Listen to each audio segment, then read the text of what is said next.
Es la tercera de 4 hijas de León Febres Cordero Rivadeneira y Eugenia Cordobés Pontón, la única que vivió con él durante su presidencia en el periodo 84-88, así como la mayor parte de las alcaldías de Guayaquil, 92-96 y 96-2000.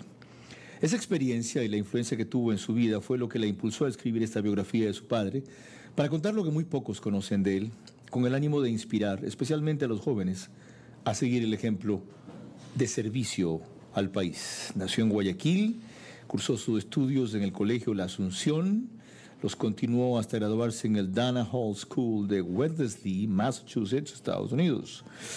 La capital de Massachusetts es Boston, para que lo ubiquen mejor. Su vida profesional la ha combinado con una intensa labor social, haciendo énfasis en temas económicos y políticos de su país. Se ha casado tantas veces como yo, por nadie la crítica. Tantas veces como yo, por nadie la critica. Y se ha divorciado una vez menos que yo, y todo el mundo le parece bien.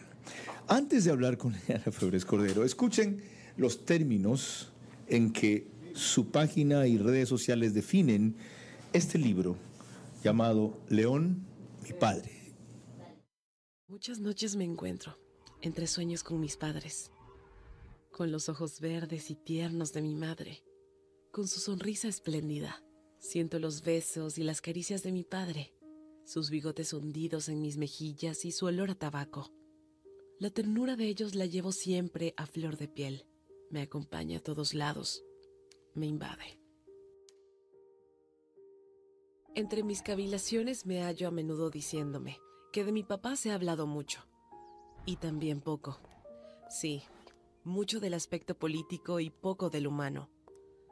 De aquello que llevamos quienes lo conocimos a plenitud y que fuimos contagiados con su carisma, que es sin duda una invaluable transmisión de afecto y de empatía. Toda vida es un relato, un contenido. No podemos ni debemos resumir a un ser humano en sucesos, por muy importantes que sean. Mi padre, claro, fue senador, diputado, presidente, alcalde y diputado por segunda vez. Pero su vida no es eso solamente. Tampoco la vida es el nacimiento y la muerte. Es precisamente todo aquello que hay entre un punto y otro. León Febres Cordero fue un hombre de familia, con virtudes y defectos, como todos. Un hombre de corazón enorme, sonrisa amplia y honesto tanto en lo material como en lo intelectual. Por eso quiero hablar de él. Desde su muerte estuve tentada a ponerme a hojear todos los documentos, carpetas y las famosas libretas que dejó en su habitación en un orden que solo él, Yelena, su mano derecha en casa, y muy pocos amigos podían entender. Pasé mucho tiempo dudando si debía abrir la puerta al mundo de sus apuntes íntimos, de sus planes, sus anécdotas, sus ideas, sus recordatorios históricos, sus conceptos sobre economía y hasta de sus asuntos familiares. Hasta que se animó. Bienvenida, Liliana, 17 horas 33 minutos. ¿Qué la hizo tomar esa decisión final? Antes que nada, Carlos, muchísimas gracias por la invitación. Gracias, Gisela. Placer. Y un saludo a toda la audiencia que nos está escuchando en este momento. Bueno, en realidad esto era algo que lo tengo pensado muchísimo tiempo atrás, sino que no terminaba de decidirme. Hasta hace casi 2 años y medio, un día dije, no, hasta aquí llegó, voy a empezar. Y empecé, fue un trabajo bastante titánico, grande, porque tuve que entrar, como digo, en lo que acabas de pasar, buscar todos los apuntes de él, todas las carpetas, que tenía muchísimas. Nunca quiso entrar en el mundo digital, entonces estos eran cuadernos y cuadernos con anotaciones. ¿Ya había mundo digital cuando murió él? Sí, claro que sí. Le regalaban computadoras y nunca quiso. No te creo, ya somos dos. ¿Qué más? Ya, esa es otra parte que contaré, porque tenía la vida de todos sus caballos, cada uno era un cuaderno. No te creo. Sí, nunca quiso. ¿A ese nivel llevaba el registro? ¿Ya? A ese nivel llevaba los registros. Entonces empecé e hice una lista de las personas que quería entrevistar y las fui a visitar y empecé a entrevistarlas pues con una pequeña grabadora. Ajá. Y aparte en la parte política me ayudó el doctor Carlos Pareja, me ayudó Javier Neira, en la parte económica Pancho Suet, Carlos Julio Rosemena, o sea, estuve bastante ayuda. Carlos Julio Manuel. Carlos Julio Manuel, perdón. Y así se fue dando. ¿Qué descubriste de nuevo que no sabías o presentías o creías de tu padre todavía? Mira, siempre he dicho que de mi padre se ha hablado mucho de lo político y muy poco de lo humano. Ajá. Y esa es la parte que yo quería resaltar sobre todo, esa faceta de León Febres Cordero que la gente no conoció. Eso es lo que más me impulsó, leyendo redes, cosas que me parecían tan injustas, sobre todo. ¿Qué cosas te parecen injustas, por ejemplo? Uy, si entramos en eso no asesino o torturador. Nunca. Exacto, exacto. Se dijo demasiadas cosas que no eran ciertas. Entonces, el tema de la seguridad y todas las decisiones que tuvo que tomar en ese momento, quizás la gente no las entendía. Hoy lo extrañan. Sí sabes que ahora se le reconoce eso, ¿no? Exacto. Hoy lo extrañan. Justamente por estos días en Guayaquil, exactamente así es. Así es, y lo leo en las redes y me alegro muchísimo, porque realmente las decisiones que debió haber tomado para él no fueron fáciles, no deben haber sido nada fáciles. ¿Él impidió que prenda el terrorismo aquí? Yo creo que sí, y creo que muchísimos años vivimos en paz. ¿No fue el precio demasiado alto, Liliana? Porque era un movimiento focalizado, pequeño, Alfaro Vive, carajo, y a cuenta de eliminarlos o exterminarlos, si cayeron una cantidad de inocentes.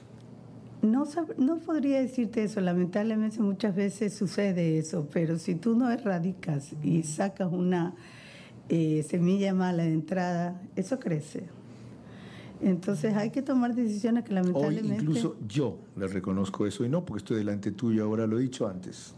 Sí, señor.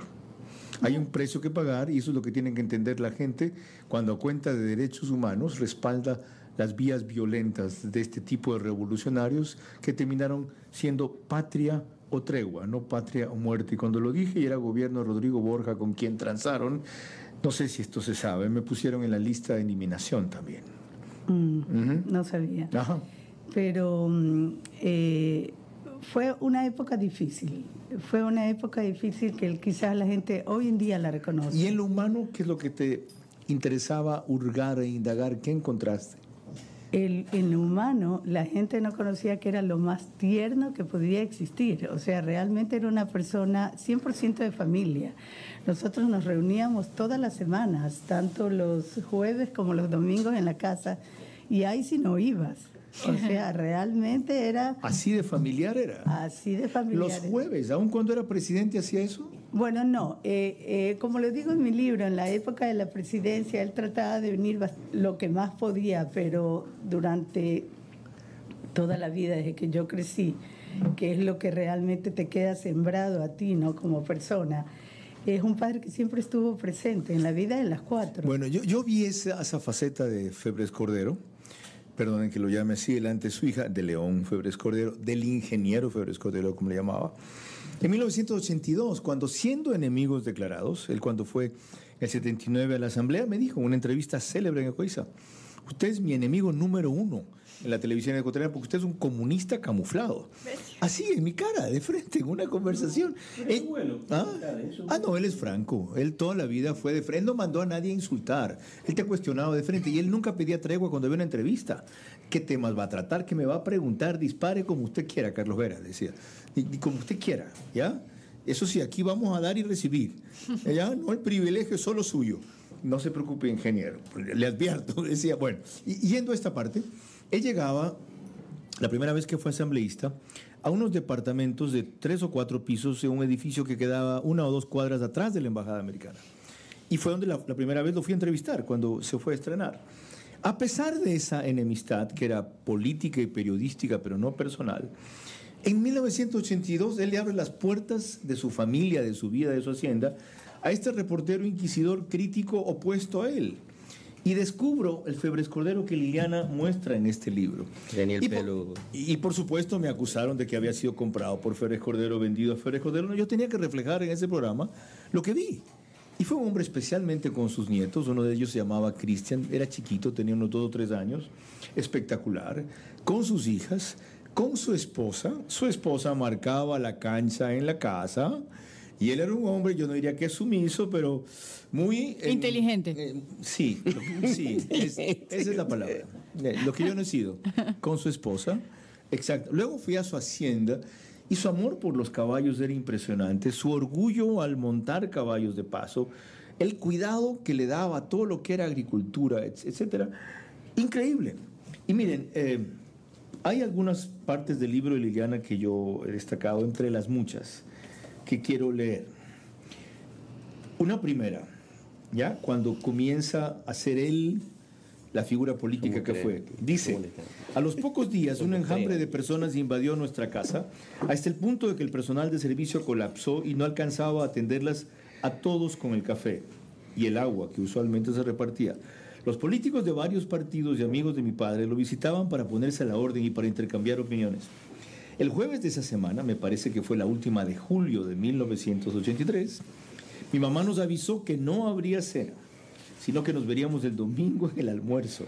Mi papá se reuniría con Blasco Peñarrera, a quien quería de binomio por su franqueza, fortaleza moral y capacidad política. Se sentía bastante cómodo con él y también se identificaba plenamente con él desde el punto de vista humano. ¿Por qué lo leo? Este libro es historia también. ¿Cómo recopilaste estos datos? Bueno, como te dije antes, tuve muchísimas reuniones con Charlie y con Javier. Y realmente ahí empezamos a hacer un resumen de todo. ¿Y quién ha verificado la exactitud de esta versión? ¿Quién lo chequeó y corrigió después? La corrección realmente no la hicieron aquí. La edición fue en Colombia. Fue una editora política, básicamente, que se llama Legis. Ok. Pero todo lo que está ahí es real. Ahora, ¿cuán objetivo puede ser si eres su hija, Liliana? Mira, desde la perspectiva de una hija, yo quise ser bastante real en todo lo que he escrito. Yo no quise escribir un cuento de hadas, ni nada que no fuera real. Realmente eso que está ahí es apegado totalmente a la realidad. ¿Qué fue lo más duro de hacer el libro? Cuando empecé a encontrar sus notas, su puño de letra, eso me afectó bastante. Y hasta el día de hoy no tienes idea cómo lo recuerdo, porque éramos una familia extremadamente unida. Nos veíamos, como te digo, 2 veces a la semana. Las 4 hijas con los esposos y los nietos. Entonces estas visitas eran sagradas, entonces me hacen tanta falta. Al igual que mi madre. Solo la última, Carlos. Sí, claro. La imagen, yo estaba muy pequeña, pero lo recuerdo. Incluso en algún momento compartimos con él, porque le encantaban los caballos, hacían cabalgatas habituales en playas, y claro, mi familia siempre estábamos presentes. En realidad partían desde una ciudadela que nosotros teníamos ahí y pudimos compartir. Mi hermana se tomó una foto con su papá en el caballo que él tenía, hermosos los caballos todos en realidad. Pero había una imagen, que es lo que usted trata, creo que comprobar o contar en ese libro. Es una imagen en la que él mostraba de ser un hombre muy fuerte, muy duro, muy serio, no lo sé, muy cerrado para ciertas cosas. Pero ¿cómo lo era con sus hijas? ¿Era igual, así estricto? Amoroso. Era un hombre estricto, definitivamente, pero amoroso, sobre todo con nosotras, las hijas y los nietos. Tú entrabas a la casa y no te quiero ni siquiera repetir cómo nos saludaba, porque no representaba la imagen pues que claro, la gente tenía de él, ¿no? 4 mujeres. Sí, a Mariuxi le decía mi pucha, o sea, él hablaba en este tono que la gente decía, no, ese no es León Febres Cordero, pero ese era él en el plano familiar. ¿Por qué ninguna salió política? Yo creo que sí. ¿Tú saliste política? Yo creo que sí, y mi hermana María Fernanda también. ¿Y vas a hacer política a estas alturas del partido? Bueno, yo creo que la política en el fondo nos debe interesar a todos. Sí, señora. Desde una ama de casa hasta una persona que está activa en el mundo político. Qué bueno oírte decir eso. Por estas alturas de la vida, Liliana, ya eres sexagenaria. Sí, pero creo que nunca es tarde.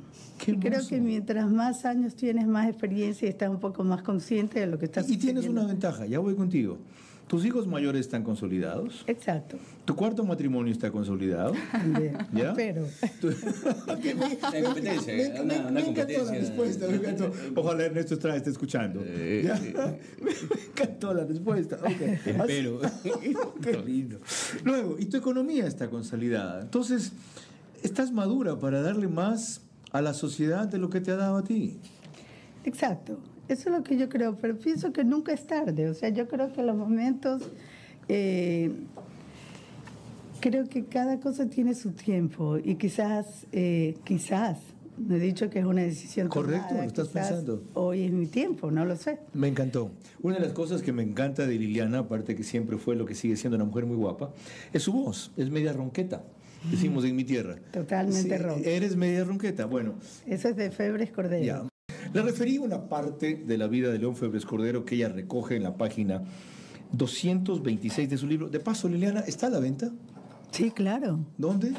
Está en Librimundi, en Mr. Books, en La Española, y creo que en Supermaxi también. ¿Cuánto cuesta? 30. ¿Qué tiraje hiciste? 4.000. Qué bien. ¿Cómo va la venta? Muy bien, 2.000 las mandé de fuera. Ah, ok. Sí, va a venderse en Perú, Colombia, Madrid, Barcelona, Miami y un lugar me falta, y México.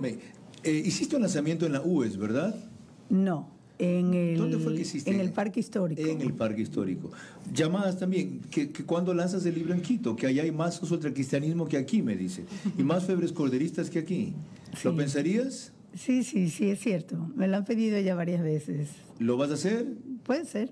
Ok, miren, mi papá empezó dándoles detalles de los dólares que habían recibido anticipadamente. Este es León Febres Cordero, en la gobernación de Guayaquil. Dice, efectivamente, la reunión que había solicitado se llevó a cabo en la gobernación con exportadores de camarón, cacao, café, banano y otros productos no tradicionales.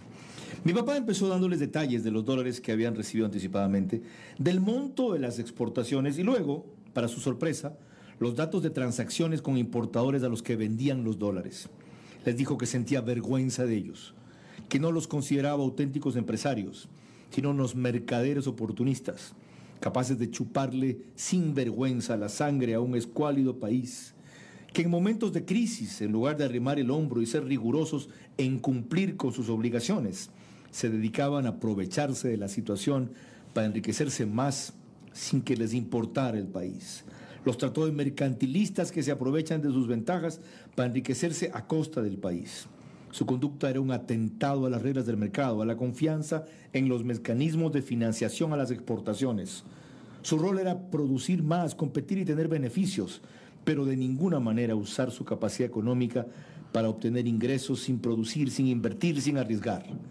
Mientras hablaba, golpeaba la mesa que tenía frente a él en señal de su auténtica y comprensible indignación. Nadie se imaginaba que Febres Cordero era así de duro con los empresarios, con sus colegas industriales, y más bien dijeron una cantidad de veces que fue su patrocinador. Bueno, eso te demuestra lo auténtico que era con lo que él pensaba, con lo que él era. Y la gran mayoría de las personas que estaban ahí, todos eran sus amigos. Para él realmente fue una decepción muy grande. Pero él, sus valores pesaban mucho más que cualquier cosa. Y esa es una demostración clara de lo que era él. ¿Ingrata la política, Liliana? Sí. ¿Por? Porque es ingrata. ¿Por qué vale la pena entonces meterse a política si te pagan tan mal? Porque yo creo que cuando realmente quieres hacer algo por tu país, no lo haces a cambio de esperar nada. Eso. Lo haces porque esa es tu convicción. O sea, quieres servir, quieres hacer. Pero no porque quieres que te lo agradezcan. No, yo no creo que esas eran sus intenciones. Mario Tamayo, abogado, quien es parte de este panel, está escuchando con atención lo que dices y me hace señas. Quiere preguntar. Dale. Liliana, buenas tardes. Primero, Hola. y felicitarla por la obra. Gracias. Y rescatar también, hay los que nos gusta leer, hay muy poca literatura política contemporánea.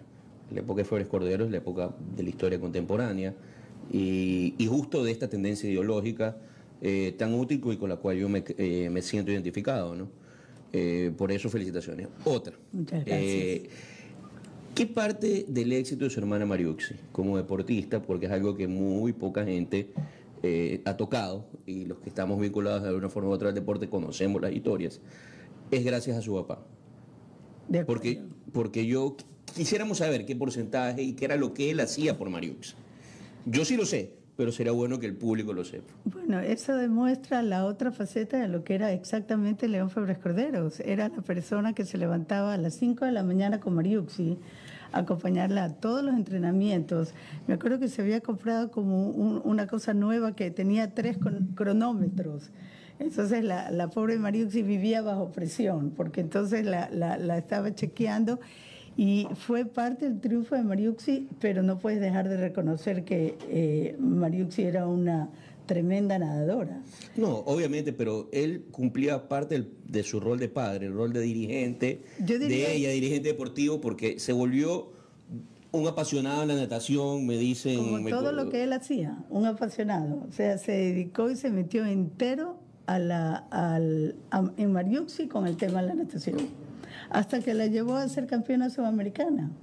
Múltiple campeona sudamericana. Múltiple, sí, en Chile. En Chile. Sí, así es. Para él fue una desilusión tremenda cuando Mariuxi decidió que no quería ir al Mundial, porque ella se había clasificado. Casi se muere, pero tuvo que aceptar la decisión de ella. Respetó la decisión. Claro. Porque es muy raro en los padres de deportistas élite, que por lo general es el padre que impulsa mucho al deportista, aceptar decisiones de los hijos. Pero no podía obligarla, ya era una decisión de Mariuxi, supongo, bien pensada. Y había sido mucho esfuerzo y sacrificio para ella también. Empezó desde muy jovencita, una niña, y llegó a los 15 años ya a esa edad en que ya no quería seguir nadando. Y él lo aceptó. Fue un golpe duro para él porque se había volteado de cabeza hacia Mariuxi.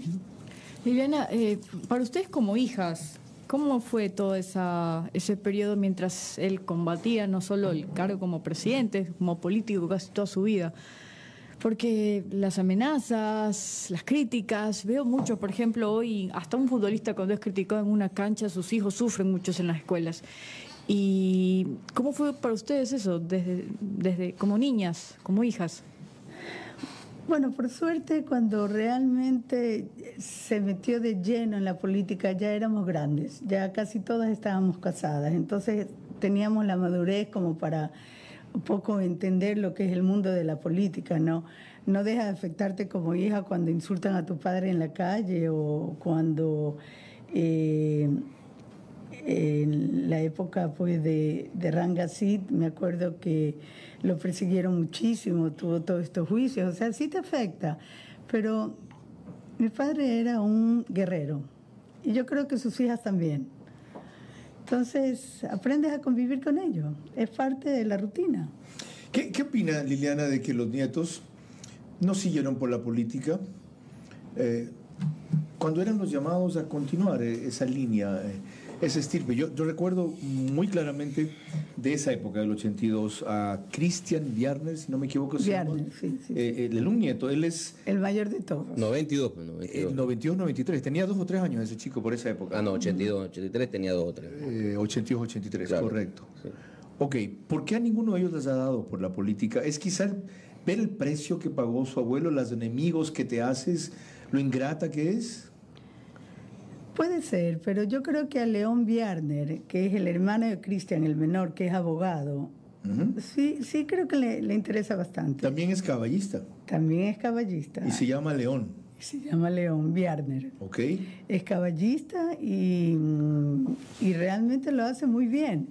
Me acuerdo que en la época que mi padre ganaba todos los premios de los caballos, decían, claro, es que porque es León Febres Cordero, pues le dan todos los premios y ese tipo de comentarios que son desagradables, porque realmente el esfuerzo y la dedicación que él tenía con sus caballos era impresionante. Ahora León gana exactamente todos los premios que él ganó. En esa época. Ahora, a mí me ha sorprendido y me ha halagado las dos cosas, que a estas alturas de la vida estés pensando en complicarte con la política, en marcar otra vez con la línea Febres Cordero ese ámbito, especialmente en Guayaquil. ¿A qué le apuntas? Todavía nada. ¿Concejal? No. ¿Alcalde? Quizás. ¿Asambleísta? No. Ok. ¿San Borondón? No. Ok. Lo otro, Hay una... Ya está más que claro, que Quito no va a ser. Es un quizá. Hay una parte del libro que es la final que a mí me saca lágrimas. Para mí es una emoción muy especial entrevistar a la hija de quien fue, como yo he dicho, mi enemigo. Tanto que yo no pedí verlo cuando estaba en sus últimos días, ni él ni yo estuve entre quienes él pidió que lo fueran a ver. Yo creo que era una expresión de mutuo respeto de los dos. Y en mi caso, que sí me pasó por la cabeza la idea, el no exponerme a un desaire o a una mala sensación en un momento muy complicado. Y se los digo porque cuando murió mi madre, fueron a verme un par de enemigos míos que se aprovecharon de la muerte de mi madre para tratar de acercarse en ese rato. Y me molestó mucho. Yo hubiera preferido que no vayan y no les di la mano. Y me dijeron, Carlos Juan, qué malcriado. Mis tías. Dice en la página final de su libro Liliana, la mañana del 15 de diciembre, papá se despertó temprano. Yelena, cumpliendo el ritual de siempre, limpió la prótesis de su ojo y se la puso, le tomó la temperatura y le caló los lentes en su cara. Él le hizo un gesto para que abriera las cortinas y las ventanas de la habitación. Decía que le llegaba la brisa del río que estaba a pocas cuadras. Estaba en la clínica Guayaquil, ¿verdad? Sí. Luego atendió un par de visitas, en ese trance, fíjense. Luego atendió un par de visitas y charló con unos amigos al pie de su cama. Las ondas de oxígeno no permitían que uno entendiera bien sus palabras, pero ellos lograban comunicarse con él perfectamente. Estaba sosegado y su piel brillaba. No dejaba de extender la mano para apretar las de los nietos, de su esposa, las nuestras, sus hijas y las de los amigos. Su rostro denotaba una profunda satisfacción, como si durante su vida hubiera venido atesorando y acumulando hechos y vivencias a las cuales acudir para validar el ejercicio de haber vivido. Había cumplido, sí, claro que sí. León, es hora de almorzar. ¿Quieres un poco de gelatina?, le preguntó Cruz María. Él asintió con la cabeza mientras esbozó una leve sonrisa. Sus nietos reclinaron la cama mientras mis hermanas conversaban con Miguel y con dos de sus amigos íntimos, Juan Manrique y Charlie Pareja, que estaban en la habitación. Yelena sostenía la compota de gelatina mientras yo le llevaba la cuchara a la boca. Mi papá hizo un gesto indescifrable y cariñoso, un signo de gratitud. Cristian le dijo, abuelo, ¿de qué te ríes? Abuelo, abuelo, papá, papá, papá, León, León. Morir con orgullo cuando ya no es posible vivir con orgullo. La muerte elegida libremente a tiempo, con lucidez y alegría, entre hijos y testigos. Morir de modo que aún resulte posible una despedida real a la que asista todavía aquel que se despide. Federico Nietzsche. Así culmina este maravilloso testimonio de Liliana Febres Cordero sobre su padre. Léanlo, la verdad. Es tan vibrante como esto. Mucha gente se preguntaba, ¿cómo murió León Febres Cordero? Ahí tienen el testimonio de su hija que estaba ahí. ¿Y cómo vivió Febres Cordero? Políticamente lo sabemos.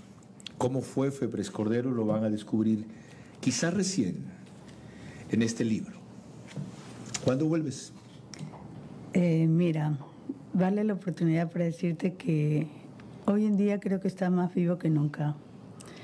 La gente que muere es la gente que no olvida. Y él hoy en día es realmente más reconocido que antes. Creo que está más presente en el corazón de todos los ecuatorianos. Y una de las razones por la que decidí escribir ese libro, Carlos, es porque quería que la juventud que no conoció quién fue el EFC, qué es lo que hizo, lo conozcan. Te decía cuándo vuelves, porque aquí no puede acabar esta conversación, que sea la primera parte de muchas. Bueno, muchísimas gracias. Cuando me inviten.